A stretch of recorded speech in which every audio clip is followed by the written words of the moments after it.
Joining us right now, Joe Collins, candidate for Congress running against Maxine Waters there in Los Angeles. And he hosts, by the way, a radio program on our sister station, KBC in L.A. It's called The New Black Republican. You can get the podcast over at kbc.com or iTunes or wherever you get it. Joe Collins, thanks for joining us here on WMAL in D.C. Hey, thank you for having me. I really appreciate it. Joe, I got to ask, listen, I'm open to all of the calls for Maxine Waters to be censured or removed or knocked out of office or impeached for this behavior. Frankly, I think the best thing would be for the people of her district to rise up and say enough is enough and just vote her out of office. So tell me about your campaign and how you might be able to do that.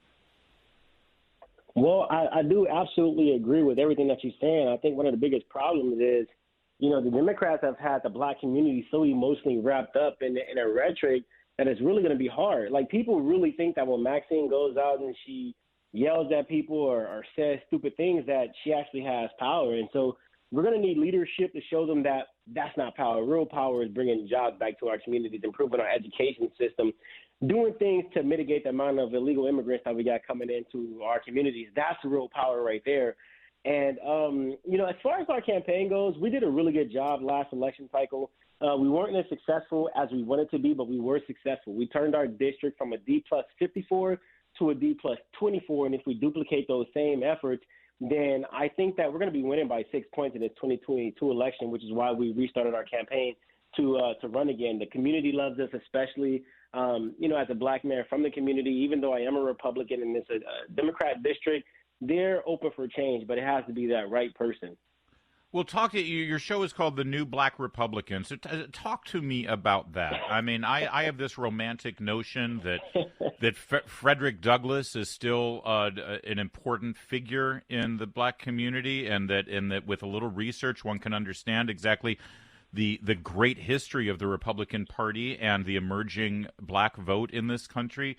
What happened there, and tell me how the new black Republican steps up. Oh, man, Larry, I really want to tell you that Frederick Douglass is still prevalent, but unfortunately, Democrats are trying to erase every bit of history. And so, we have to teach people about Frederick Douglass in the inner city these days. But the whole concept of the new black Republican is to be able to express, talk, and highlight issues from the perspective of a Republican from the inner city that's black.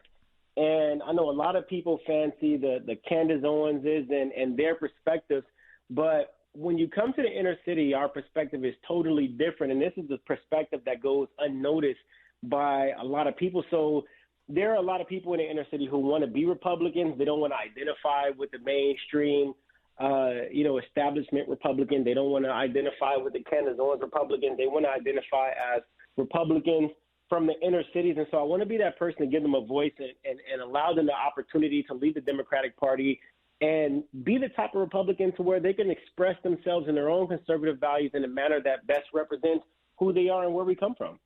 So, let me ask the question this way. Those voters in your district, and you're right, listen, going from a D plus 54 to D plus 24 is somewhat miraculous, especially considering you're running against such an incredibly well-financed, powerful congresswoman like Maxine Waters. So let me ask the question this way. Why did that plus 24, why did the majority by a 24-point margin of those Americans in that district, why did they vote for Maxine Waters? What is she providing them or at least convincing them that she's providing them that they think they want?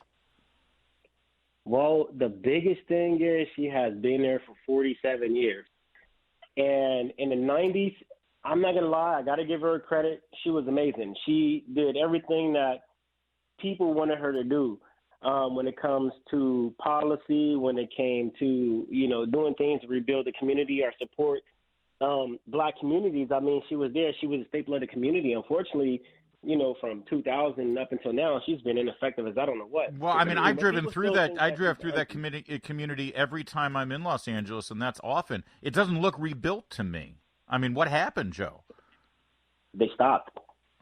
They stopped. So for 20 years, she's just walked away. Yep.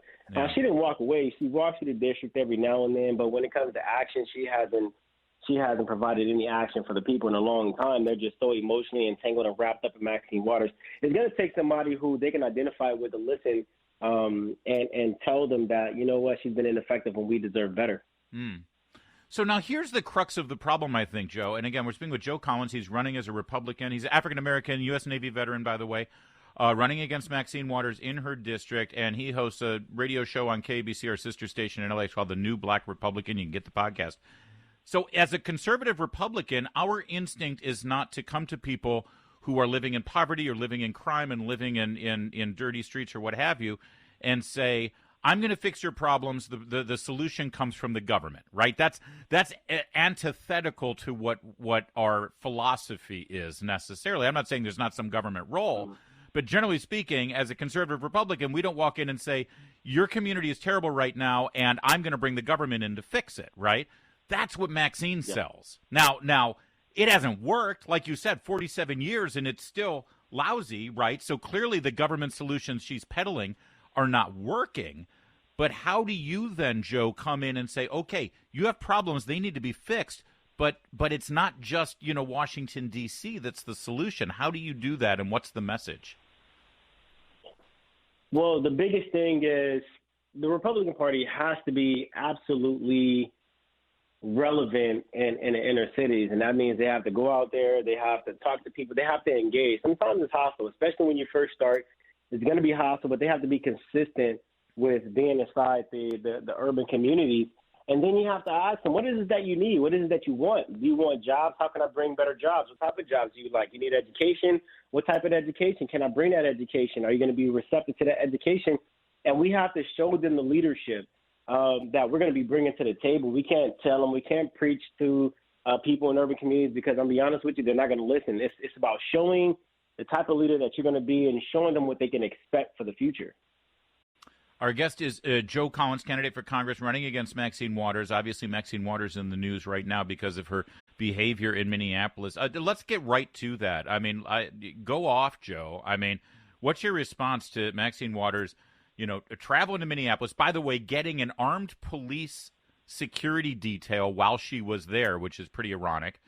And basically, I mean, you tell me, did you take what she said as an incitement to more violence and more riots if the verdict doesn't come in the way she wants it? Yeah, absolutely. That's what she said. We got to get more confrontational. We got to stay in these streets, and we got to do what needs to be done to show people we need business.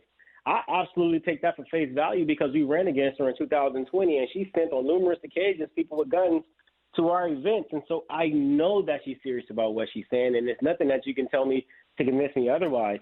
But that's why it's important that, our leaders like Kevin McCarthy, Andy Biggs step up and do what needs to be done in order to move her out of office. The Constitution is clear when it comes to people who have taken the oath to serve and protect this country, that if you participate in anything that has to do with overthrowing the laws of the government or going against the laws or being a part of some type of incitement of insurrection, that not only do you need to be removed from office, but you can't even vote in the United States again. And I think that's the action that our leaders in the Republican Party need to take in order to remove her.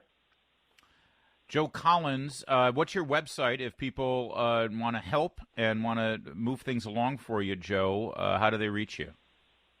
Yes, my website is joecollinsforcongress.com. It's all spelled out, too. No numbers in there. joecollinsforcongress.com. All right. Listen, one great way to end Maxine Waters and her toxic politics is to defeat her. In fact, that's the best way, because that would be the most humiliating and really, send her out as a loser. And that's what I would advocate for. Joe Collins, thanks for joining us. I appreciate it. Thank you for having me.